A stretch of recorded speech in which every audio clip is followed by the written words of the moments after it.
Okay, so we're all about effectiveness here, right? And you've brought some really fascinating material to unpack on this topic. Yeah. Specifically, around these ideas presented in The 7 Habits of Highly Effective People. That's right. Now, I know you're all busy out there Yeah. and wading through, these kind of dense books and articles. Yeah. It's not always an option, right? No, it's not. So our goal here is to really distill this down into the gold. Right. The insights that can genuinely impact, your growth Yeah. without feeling like you're back in a lecture hall or something. Exactly. Think of it like we're doing the sifting for you. Right. We're going to really try to pull out those core principles that make the whole thing tick. Yeah, and one of the first things that jumps out is this idea of paradigms and paradigm shifts. Yes. It might sound kind of abstract. Yeah. But it's a really simple and incredibly powerful concept. It is. A paradigm at its heart is simply the way you see the world. Right. It's your personal lens, right? It's your set of assumptions. Yeah. It's your frame of reference. Your map. And this lens shapes how you interpret everything around you. Right. Which in turn drives, your attitudes and your actions. Absolutely. The material talks about paradigms being the maps that we use to navigate the world around us. Yeah. And there's this fascinating idea in there about this societal shift, right? Mm-hmm. From what's known as the character ethic, Right. which emphasizes, these foundational principles like integrity and humility, Right. to the personality ethic, which kind of prioritizes external factors like image and technique. Yeah. And this shift itself is a paradigm change, right? And it's not always for the better. Right. It can actually lead us away from the core of what real effectiveness and fulfillment looks like.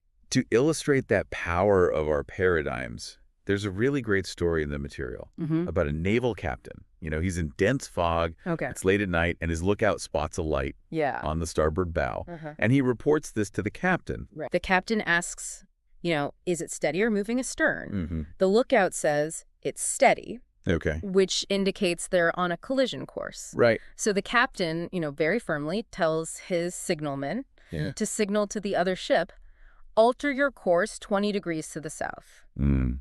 And the response comes back, alter your course 20 degrees to the north. Oh. Now the captain's getting a little frustrated. Yeah. He retorts, this is a battleship. Alter your course 20 degrees to the south. And the reply, this is a lighthouse. You alter your course. Whoa. Right? Talk about a paradigm shift. Yeah. Like the captain's initial paradigm was he was dealing with another moving vessel. Right. But the actual paradigm was this fixed lighthouse. Right. And once that paradigm shifted into place, the correct action became instantly clear. Exactly. So are you absolutely sure you're seeing your current challenges with the right lens? That's a good question. What assumptions are you making that might be blinding you to the real solution?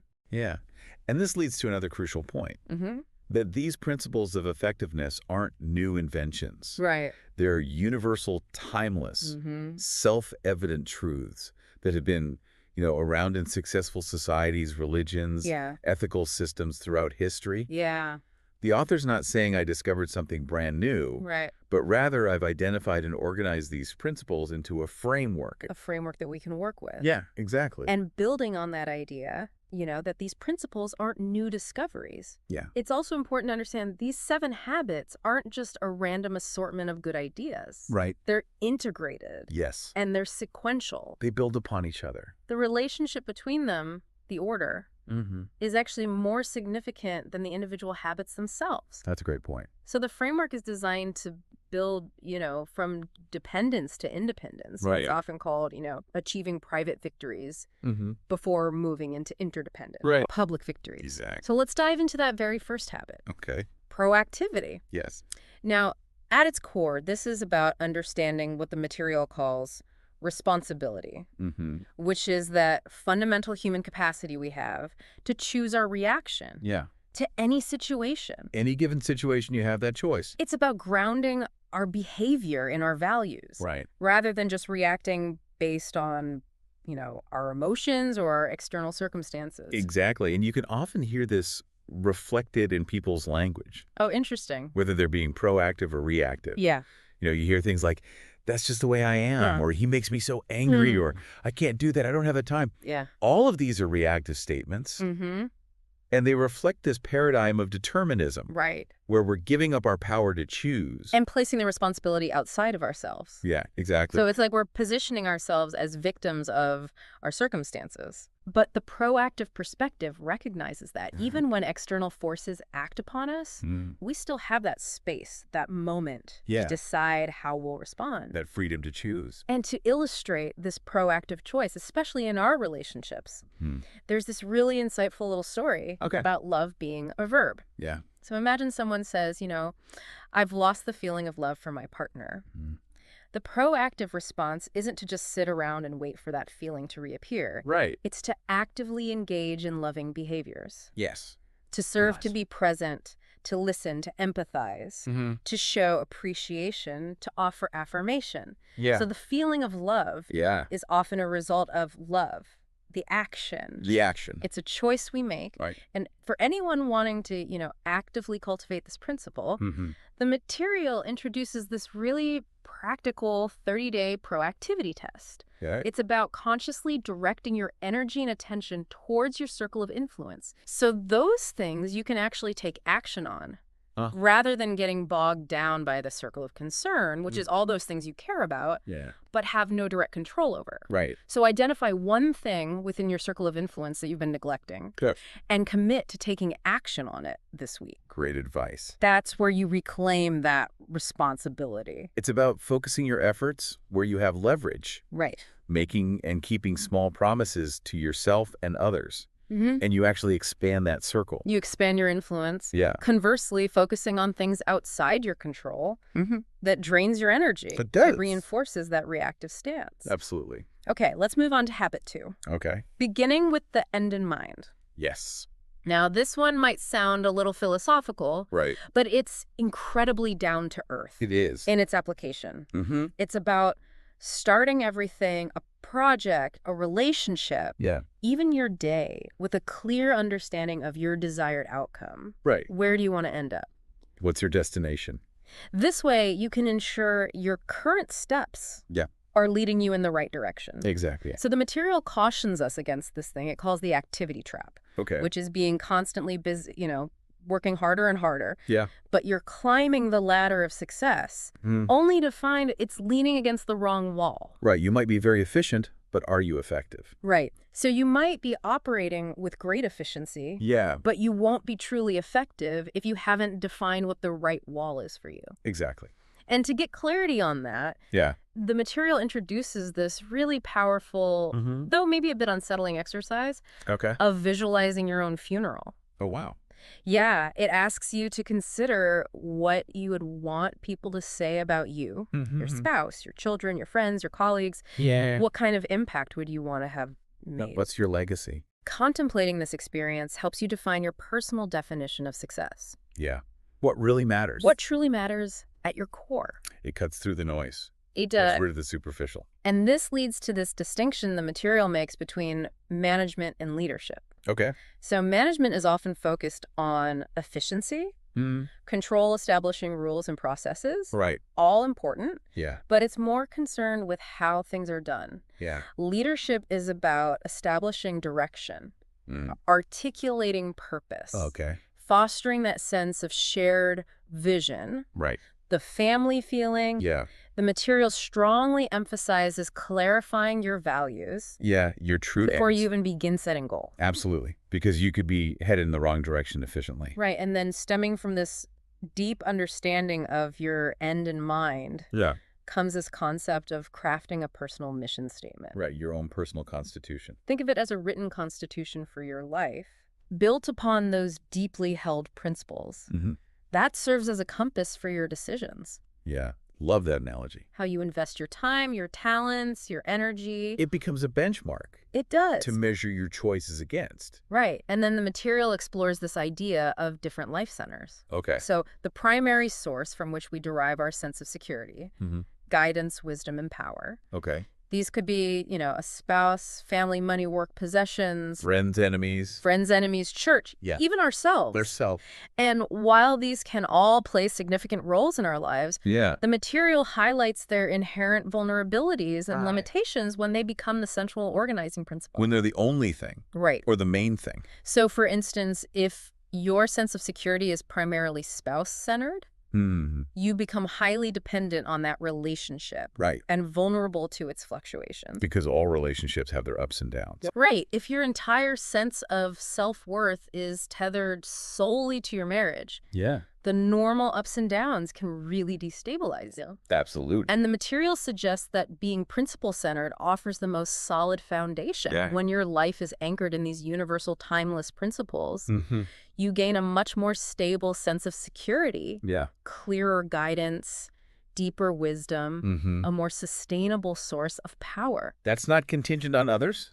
That's not contingent on external circumstances. Right. And creating a personal mission statement is an activity that engages both hemispheres of your brain. Oh, that's interesting. Yeah, so the left logical side in articulating the principles, outlining your goals, and the right, more imaginative, conscientious side in connecting with your core values and your overarching vision for the future. Powerful stuff. It is. It's a really holistic process. It is. And going back to that exercise of adopting a broader perspective, like contemplating your mortality, the material talks about how that often brings our core values into focus. It can inspire these acts of love, forgiveness, reconciliation. Yeah. It's about stripping away the trivial and seeing what truly endures. Matters. What matters. Exactly. Visualization is also discussed as a powerful mental tool Okay. that a lot of peak performers use to cultivate this internal comfort zone. So they imagine success before it happens. By vividly imagining success before it actually occurs, you can reduce fear, make the actual experience feel less unfamiliar, less daunting. Okay, I can see that. But there's a caution here against employing techniques like affirmations and visualizations in isolation, detached from a foundation of strong character, sound principles. So if it's not aligned with your moral compass, it could be bad? If these techniques aren't aligned with a moral compass, they can become tools for self-centered pursuits. Yeah. So they lack that deeper effectiveness. The key is to use your imagination in harmony with your conscience. To focus on making meaningful contributions, grounded in these ethical principles. Yeah. Okay, so after we've mentally created our desired end, we move on to habit 3. Okay. Putting first things first. Yes. The material links this directly to the second creation. Okay. The physical day-to-day manifestation of that mental blueprint we established in habit 2. Right. So now we're taking action. Now we're taking action. Okay. It's about ensuring that how we spend our time and energy each day is aligned with our most important priorities. Exactly. So to help us grasp this, the material introduces the time management matrix. Okay. Yeah, I love this. It's a framework for categorizing our activities based on 2 criteria: urgency and importance. Yeah. So this creates 4 quadrants. Right. Quadrant 1, urgent and important. Crises, deadlines, those kinds of things. Right. Crises, pressing problems, deadlines. Yeah. Quadrant 2, not urgent, but important. Okay. This is where the proactive work is. That's where we want to live. This is where we want to live. Yeah. Building meaningful relationships, identifying opportunities. Preventative stuff. Preventative measures. Yeah. Quadrant 3, urgent, but not important. Oh, Often interruptions. yeah. Other people's priorities. Other people's priorities imposed on you. Yeah. And quadrant 4, not urgent and not a Those big, wasters. those trivial time-wasting activities. Yeah. So effective people consciously strive to dedicate the majority of their time and energy to quadrant 2. To quadrant 2. Those crucial but not immediately pressing things. That's where the leverage is. That's where the leverage is Right. in activities like long-term planning, Nurturing those relationships. nurturing relationships, investing in personal development, engaging in preventative maintenance. That's where the real progress happens. That's where it happens. Right. So what's one not urgent, important activity Right. that you've been pushing aside? Yeah, think about that. Schedule it in your calendar this week. Make time for it. Make time for it. Yeah. The material points out that saying yes to activities in quadrants 3 and 4, even though they might feel urgent, Yeah, that feel pressing. or easy to accomplish, Easy to get those that's done. an implicit no to those quadrant 2 activities. Right. We're saying no to the important stuff. So it's about making those conscious choices. Right. About where we invest our most valuable resources. Our time, our energy. Our time and energy. Yeah. It also touches on that common feeling of lacking discipline. Oh, yeah. We've all been there. The material suggests that the underlying issue isn't willpower, Okay. but rather that our priorities haven't been deeply internalized. Right. We don't really believe in them. If we haven't connected with the why, that end in mind, it becomes much more challenging to stay motivated, to consistently put first things first. I can definitely see that. So the material talks about the evolution of time management tools. Okay. Like first generation was just checklists. Checklists. Oh. Second generation added calendars. Calendars and appointments. Appointment books. Yeah. Third generation incorporated prioritization and goal setting. Okay. But none of them fully facilitated a principle-centered quadrant 2 focus lifestyle. Right. They still kept us reacting. To the urgent instead of being proactive. But fourth generation aligns perfectly with the principle-centered approach. And habit 3, it emphasizes organizing your week around those critical quadrant 2 activities linked to your personal mission statement. So you're being proactive. You're being proactive. Instead of reactive. Right. Okay. It's about proactively scheduling your priorities. Not just prioritizing your schedule. Not just prioritizing your schedule. I like that. And there's a story about the author's son who had a meticulously detailed schedule, minute by minute. Wow. But even with such a structured plan, a principle-centered person understands that sometimes those higher values will require setting aside that rigid schedule. You have to be flexible. It's about having that inner peace, that clarity about your priorities. And then within habit 3, the principle of delegation is discussed. Yes. And there's this clear distinction made between go for delegation, where you're just telling people exactly what to do, and stewardship delegation, which is much more empowering. How so? It focuses on defining the desired results. Right. Setting clear guidelines, identifying resources, setting up accountability, and outlining consequences. So you're empowering individuals to take ownership. To take responsibility. And responsibility. Yeah. Stewardship delegation is a crucial indicator of effective management. It is. Because it fosters growth initiative in others. It frees up your time and energy. And it frees up your time. To focus on those quadrant 2 activities. Right. That only you can address. The ones that only you can do. It shifts the focus from micromanaging methods to achieving outcomes. Right. It's about results. Results. Yeah.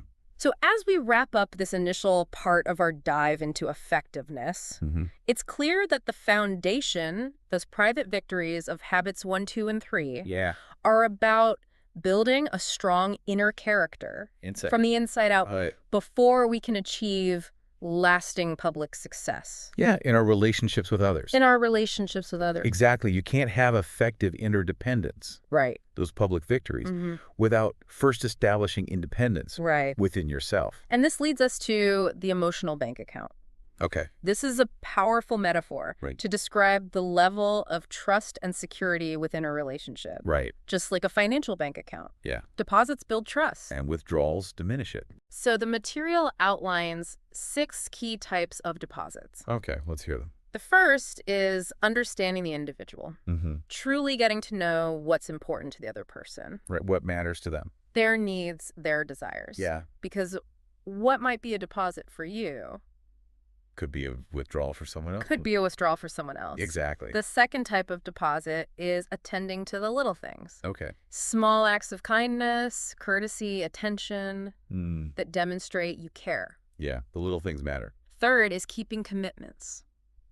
Crucial. Every time you honor a promise. Yeah. No matter how small. It builds trust. You build trust. And breaking commitments, even small ones, damages that trust. Diminishes it. Yeah. Fourth is clarifying expectations. Okay. Ambiguity can breed misunderstanding. Frustration, resentment. Right. So being upfront and clear about what you expect. And what others can expect from you builds trust. Fifth is demonstrating personal integrity. Okay. Being consistently honest, genuine, congruent. In word and deed. In your words and actions. Yeah, walking the walk. And finally, the sixth is apologizing when you make a withdrawal. A prompt, heartfelt apology can go a long way in repairing trust. Yeah, owning your mistakes. Demonstrating respect for the relationship. Absolutely. It's important to remember that what constitutes a deposit can vary from person to person. Right. What's a deposit for one person? Might be a withdrawal for another. Or be a withdrawal for another. So understanding the other person is key. Really understanding them. The material also touches on unconditional love. Okay. Which means avoiding attaching strings to our relationships. Right. No conditions. Because when we do that, yeah, we can push people into a reactive state. Right. They feel like they have to defend themselves. They become resistant to our influence. Yeah. And finally, the material offers a reframing of interpersonal problems. Okay. Instead of viewing conflicts as purely negative. They can be seen as opportunities. Opportunities for what? To build what's called production capability. Okay. Or PC. PC within those relationships. So it's the ability of the relationship to handle challenges. To navigate those challenges. And achieve goals. So by working through these disagreements, using these principles, we can actually strengthen the bonds. Make the relationship more resilient. More resilient? Yeah. I love that. So as we bring this deep dive to a close today, think about which of these principles resonated most strongly with you. Yeah, which ones stood out? Whether it's the power of your paradigms, the importance of having an end in mind. Or putting first things first. The discipline of putting first things first. Right. Or the nuances of the emotional bank account. Yeah. What small intentional shift in your perspective or behavior could create a ripple effect. In your effectiveness. In your personal effectiveness in your relationships. That's a great question to ponder. Take some time this week to reflect on your current lenses. Your assumptions. Your assumptions. Yeah. And consider how these principles might offer a new way of seeing your challenges. And your opportunities. And your opportunities. Yeah. Thanks for joining us. Thanks, everyone.